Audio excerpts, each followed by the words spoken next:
Hello everyone, welcome back to another video. The situation is getting more and more intense when it comes to the whole region. Gaza is still having a lot of confrontations with the Israeli occupation, with the genocide forces in Gaza, more resistance actions coming from the Palestinian resistance, 19 attacks overall in the past week coming from Yemen and from the Iraqi resistance against Israel. Israel is expanding further into Syrian territories, despite the fact that they had more limited operations in recent days and more talks about a potential settlement between the SDF and the new Syrian government that Turkiye is trying to broker. All of this is coming with more talks coming from the Iranian side, from the Turkish side, from the Iraqi side, and from the Yemeni side, warning Israel from what they're doing in the Golan Heights and occupying further Syrian territories and their provocations, and more talks coming from Iran about an all-out confrontation that we are likely to be seeing very soon to change the shape of the whole region. I'm going to start off with Gaza. When it comes to Gaza, of course, Israel is continuing its barbaric genocide. Israel only targets civilians in Gaza. Israel only acts in a very aggressive manner against the weak, against the innocent, against those who cannot defend themselves properly. They are killing people in Gaza who are helpless, people in hospitals, in refugee shelters, everything to do with the civil infrastructure in Gaza. And they haven't been doing anything when it comes to the Palestinian resistance, because today they targeted Israel, occupied Asqalan with missiles, and they had multiple attacks on them inside of Gazan territories. In Lebanon, again, they haven't accomplished any of their missions when it comes to Hezbollah. They're gradually withdrawing from the areas that they occupied. And in Syria, they're using a vacuum and a case where there isn't another state altogether when it comes to properly functioning, when it comes to the administration, the army, and anything of the sort, to conduct reckless attacks and try and intimidate the Syrian people and have land grabs. But of course, there are more warnings now, and things are heating up when it comes to Syria. With the Palestinian side, there were several attacks today coming from the Palestinian resistance. They also seized 3 drones from Israel. In total, there were at least 4 operations carried out by Al-Qassam brigades and Saray al-Quds and the Popular Front for the Liberation of Palestine inside of Gaza, including on the command base of Israel in the Netzarim line. Israel has been increasingly trying to sell the Netzarim line as if it's an area that is very, secure. Our soldiers can go wearing shorts, no problem. You don't even need to wear helmets. We have TVs, entertainment. They're trying to be more appealing for the people because they are struggling heavily when it comes to conscription. At least 25%, in accordance to confirmed reports coming from Israel, speak about the numbers of Israelis. 25% of them refuse to follow the army and go to the army. That's when it comes to the reserves, putting aside the tens of thousands that Israel lost or have been wounded during the past 14 months. And the majority of them were during Israel's genocide campaign inside of Gaza. The significant thing here is, despite all of this aggression, Israel hasn't been able to stop anything to do with the Palestinian resistance, although they try and escalate when it comes to the talk about a potential ceasefire. We're hearing more reports coming about a potential ceasefire, both from the Israeli media and international media as well. Not much is coming from the Palestinian side. Several reports spoke about the Israeli side being tired and the Palestinian side being fatigued. There was a report in the Israeli Broadcasting Authority website saying that, the Hamas are willing to reach a deal, again, according to them. And what they're saying here in this article is that Qatar and Egypt and Turkey are applying pressure on Hamas.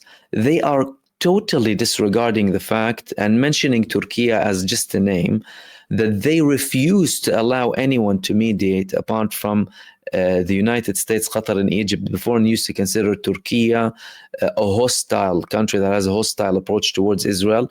But now they're mentioning it as if it's a given. This was one of the demands of the Palestinian resistance led by Hamas. To reach a ceasefire, they needed to have Turkey, and they also demanded that both Russia and China are involved. But the main talks now are about Turkey, and there are more progresses when it comes to the ceasefire, according to these reports. And what they're saying here is that they're hearing that Hamas is tired after so many long periods of fighting. But they're also recognizing fatigue on the part of Israel. When it comes to the fatigue and when it comes to the tiredness, absolutely there has been destruction in Gaza, primarily against the civilians. The Palestinian resistance still functioning. When it comes to those who are actively fighting, the bigger damage came on the Israeli side, and Israel will have to reach some sort of a deal sometime soon, like they couldn't continue when it comes to Hezbollah and cut it short before escalating to a level where they will sink in another situation like Gaza.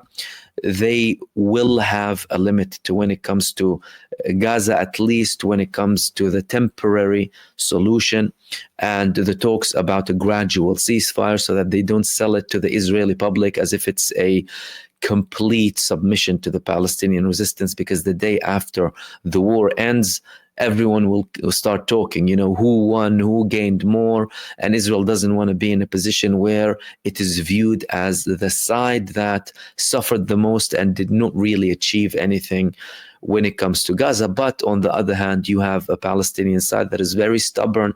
They have sacrificed a lot, and it's not like they're gonna give in to any ceasefire agreement without getting the main things that they want. And the main things when it comes to the Palestinian side were completely ending the war, withdrawing from Gaza, even if it's gradual, allowing all people back, getting all aid in, and rebuilding Gaza alongside the basic necessities for Gaza. So that's when it comes to Gaza. There were also other reports that, the Americans are now hearing more positive talk from Benjamin Netanyahu. Axios reported that Sullivan said Netanyahu told him he wants a ceasefire. Donald Trump previously said, reports that he said he wanted a ceasefire before he comes into office. And more reports are coming. Again, the war is still ongoing. These are, of course, reports, not to indicate that, there is a ceasefire tomorrow, but we deal with these things accordingly. At the end of the day, there will have to be a ceasefire at one point, whether or not Israel is on an expansionist mission. And their expansionist mission isn't only when it comes to Palestine. They are talking about having permanent positions in Gaza and having settlements in Gaza. They have been talking about settlements in Lebanon. Today, even the sacked war criminal Yoav Gallant said that we need to have permanent control over the West Bank. They have expansions inside of Syria. And they are now warning from Jordan, warning about the Jordanian borders. Israel has a peace agreement with Jordan, yet that doesn't prevent them from having greed inside of Jordanian territories. And the way they portray it is by saying that, well, the fence is not enough. Or even if we build a wall, it's not going to be enough. So we had this report in the Israeli media talking about, well, it's not going to solve it if Netanyahu builds a wall. The area where the border is breached and drones hover above, they have a lot of problems, and they're blaming Iran for all of these problems. There's a lot of talk in the media lately about the threat coming from the Eastern Front. At the end of the day, Jordan has the longest border with Israel. Anything coming from Jordan is a massive threat. Israel considers a massive threat. They already control all of the areas from the West Bank that relate to the borders with Jordan. And they even have a peace treaty with Jordan. But they are still viewing them as a threat. And on their maps, and many of their figures in the government talk about the greater Israel, including Jordanian territories and Egyptian territories, two countries that they have peace treaties with, that's alongside the areas that they are already occupying now, apart from historical Palestine, of course, in Lebanon and in Syria. This is something very important, and there are more talks in Israel now about an attack in Iran. Israel is on a high. This high that's coming from Israel is a fake high.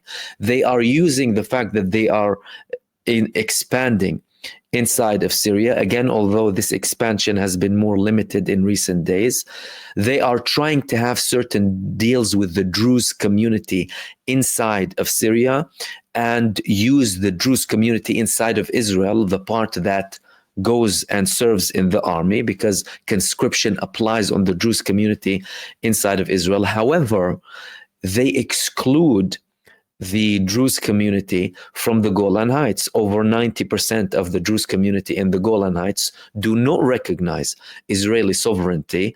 And all in the past 50 to 60 years, ever since Israel occupied the Golan Heights, they refused to acknowledge the Israeli occupation. That's why most of them do not have Israeli passports, but laissez-passer to travel. Now, Israel is thinking that they can use some sort of communication between the leaders of the Druze community who they bribed, or the sons of those who they bribed before, to let the Druze community as a whole join the army, have their contacts inside of certain villages in South Syria to promise them a bright future, not knowing that Israel is only using them as cannon fodder, and they will try with some of them even to solve the problem that they have when it comes to conscription. However, and there are reports that some in the Druze community in Syria are entertaining this. However, many of them are not. And you're talking about an area where Israel is already struggling. If the majority of the Druze community inside of the Golan Heights, the occupied Golan Heights that Israel illegally occupies and has been occupying from Syria since 1967, do not acknowledge Israel, what makes Israel think that they will succeed when it comes to South Syria? You're talking about Syrian people who have lived all of their life inside of Syrian territories. However, Israel always capitalizes, or tries to capitalize, on the minorities cards, despite the fact that all, or the majority of what we've seen in the past several weeks in Syria is inclusivity, people from every background celebrating the revolution, leaders of faith from multiple parts, from Damascus, from Aleppo, from Latakia, celebrating, and the new government applying so much reassurances and sending them so many messages that everything is protected when it comes to the rights of everyone inside of Syria. However, that is not stopping some people from still spreading propaganda and venom when it comes to Syria, more than what Israel and the United States are. And when it comes to the United States and Israel, well, the United States is talking about ISIS all of a sudden popping up. Where? In the SDF controlled areas. Where did ISIS pop up? Mainly in the areas that the United States wants to have control in when it comes to oil fields. How ironic is that?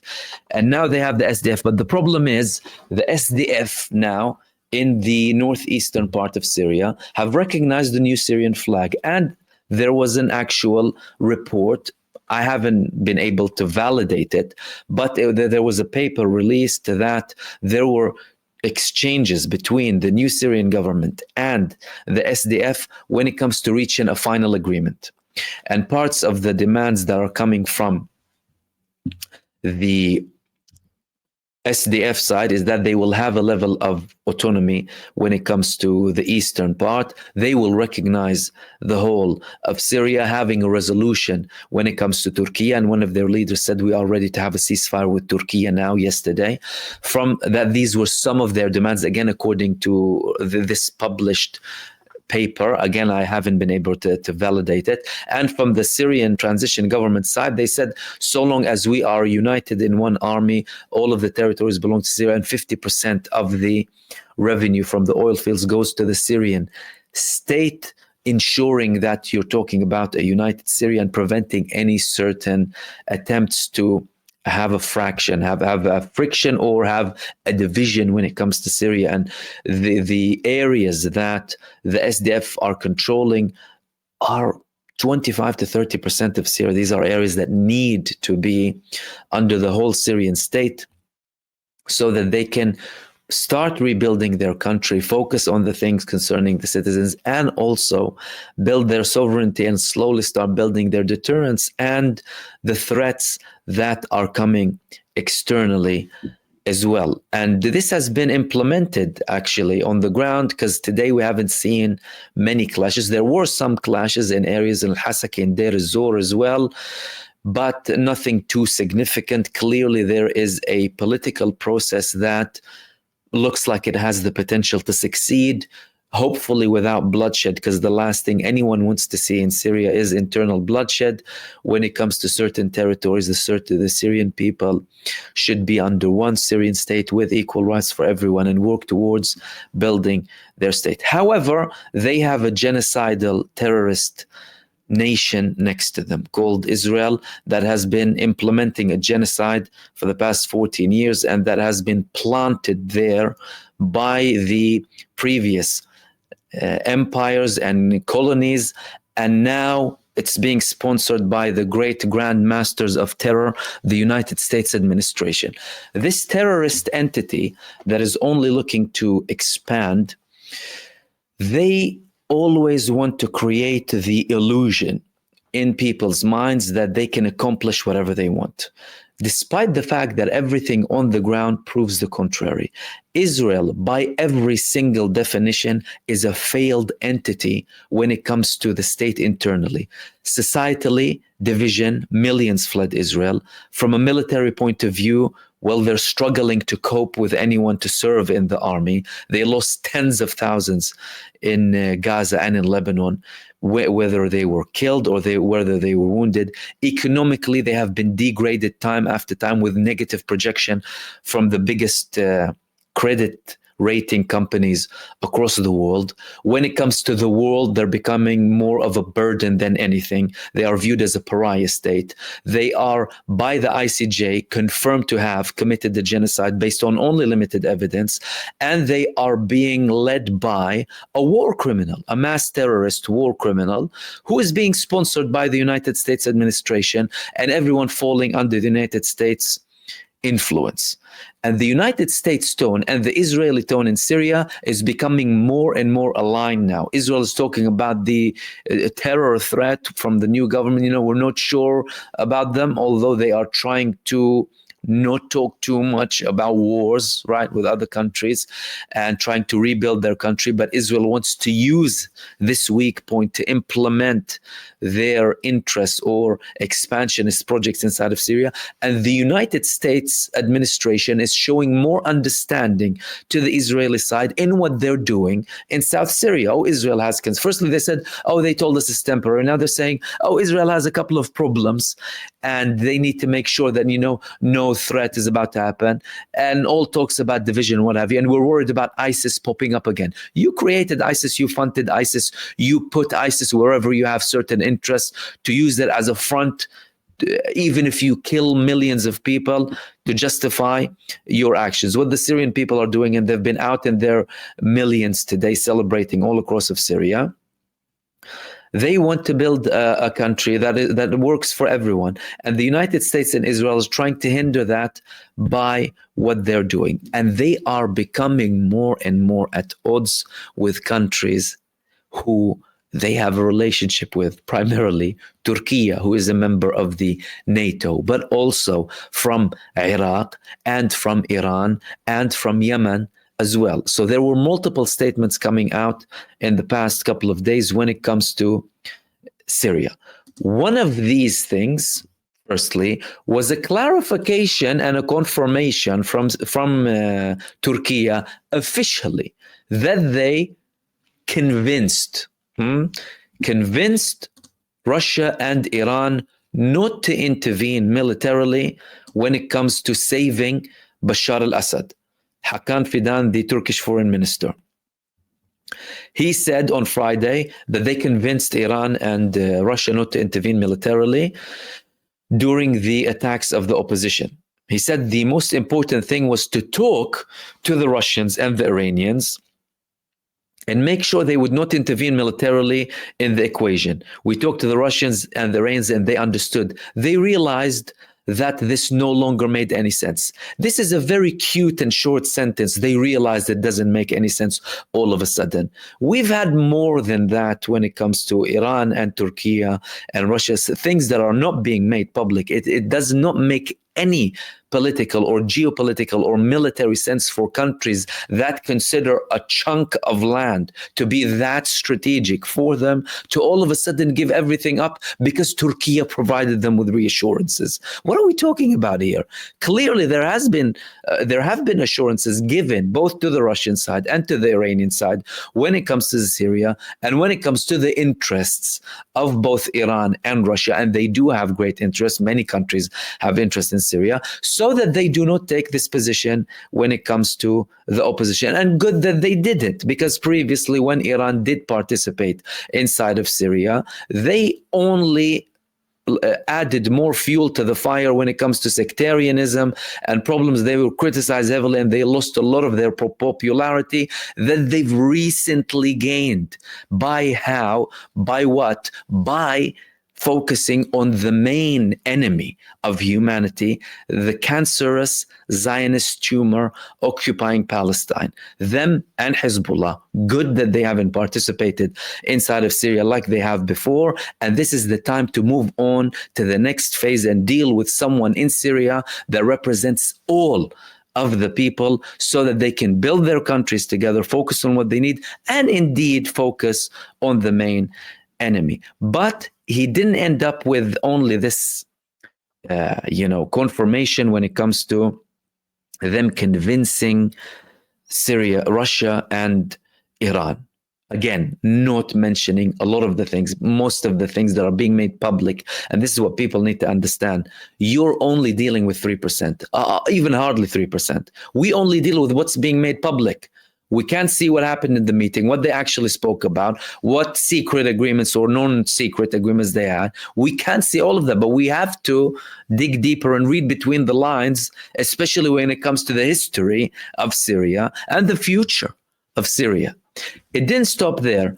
He is now warning Israel. Hakan Fidan also warned Israel from its provocations and expansionist entity inside of Syrian territories. They were previously criticized, by the way, from the Turkish president, saying that they are revealing their colonialist and expansionist mentality. Now they are being warned by Turkey when it comes to Syria. And these things are indicating that eventually there will be a level of confrontation unless Israel is put in its place when it comes to its expansionism inside of Syria. Because this threat is not only coming from Turkey, this threat is coming from Iran, it's coming from Iraq, and it's coming from Yemen as well. The Iraqi prime minister said, we won't allow anyone to have aggression on Syrian territories from anywhere, and this is a threat to stability in the region.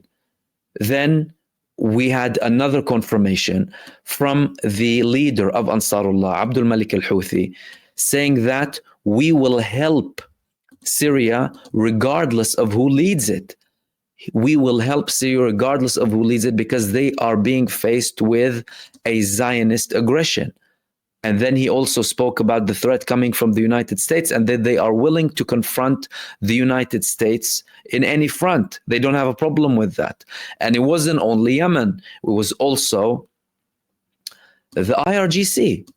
The IRGC, the Iranian Revolutionary Guards Corps, they released a statement also when it comes to Syria. Firstly, they had a condemnation. They condemned the Israeli attacks on Syria, but they also mentioned things that are very interesting in the recent statement that they had. And again, you're talking about a country that only several weeks back had a completely different position when it comes to Syria. Now they're talking about a de facto situation, dealing with the Syrian authorities, and not just that, being actually involved in the political scene when it comes to Syria. Iran met with Qatar to discuss the potentially coming government inside of Syria, the formation of an inclusive government. Now, if Iran had lost all of its influence in Syria all of a sudden, why would they even meet with anyone? You're out of the picture, some would say. That's it.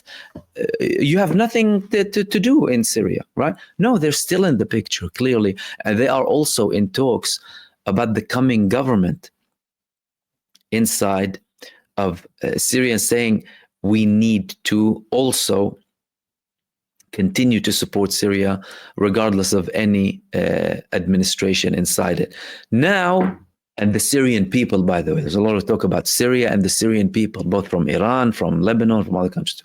But going back to the IRGC, this condemnation, they released a statement yesterday denouncing the attacks on Syria's infrastructure and vital facilities.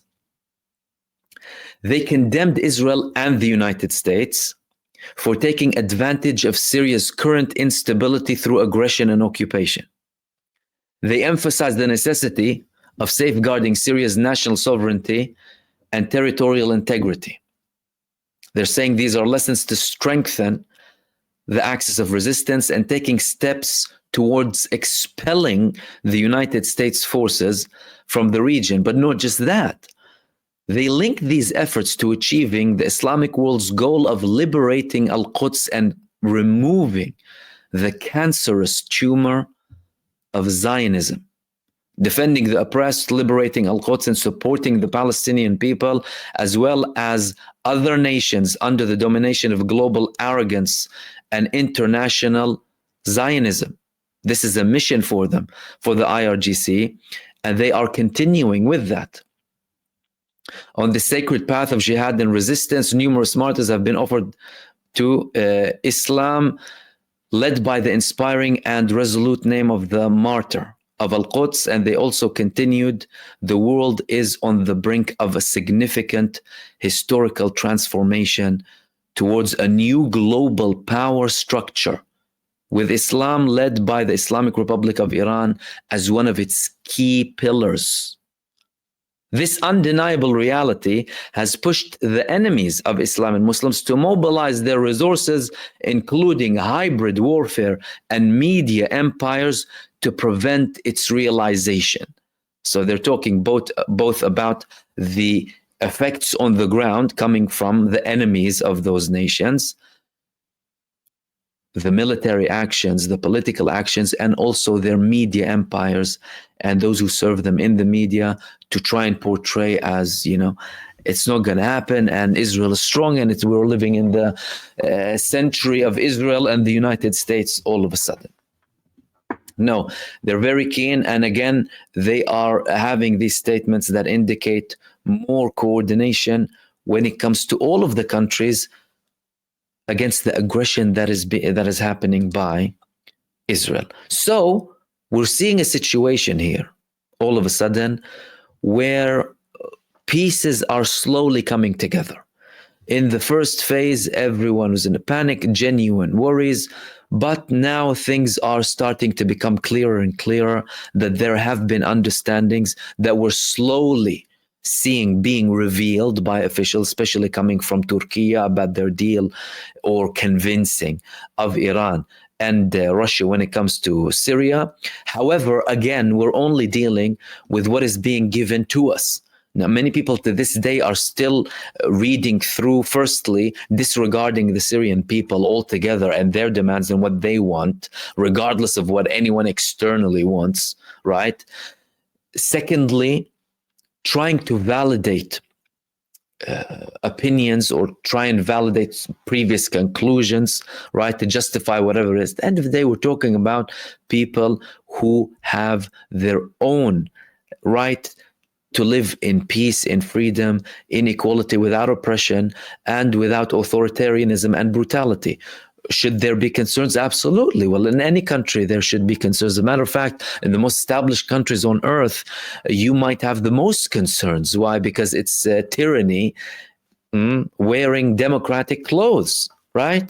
So there should always be concerns, but people shouldn't also take away the fact that there have been things that are developing on the ground, and keep an eye on what's happening to try and realize and see the situation better than what you thought it was, at least, or better than what is being portrayed by your feed. I mean, in many cases, at the end of the day, especially when you're scrolling through social media, you're scrolling through a feed without validating anything that is only to your interests and your desires and your likes and lack of likes at the end of the day. But things are moving rapidly when it comes to Syria, and day after day, more and more is being revealed. Clearly, things will, in my opinion, unless we have a political solution. And again, when we're talking about the participants or the United States primarily, they don't really look for political solutions. They impose their will through aggression and barbarism. The United States is a militaristic oligarchy that acts as an international bully, and they commit the worst cases of terror across the whole planet. And they have this rabid dog in the West Asian region called Israel, barking and committing genocide on all other countries to instill fear in them. And this is the key thing here. They will be defeating nations mentally and psychologically before they defeat them on the ground. Because if you defeat the people by instilling a mentality of defeat in them and make them believe that they have been defeated, then you really don't need to do much more than that. And the United States and its proxies, they excel with the psychological warfare to make people believe as if they are nothing, their lives are nothing, and they are under them and they will always be under them, so that they actually believe it and don't believe that they indeed are people like all other people, deserving equal human rights, who have the capacity to remove oppression, and who have the capacity to fight against oppression, and who have the capacity to continue resisting up until they receive all of their rights, despite of whichever country in the world wants, including the United States administration and their little genocidal entity.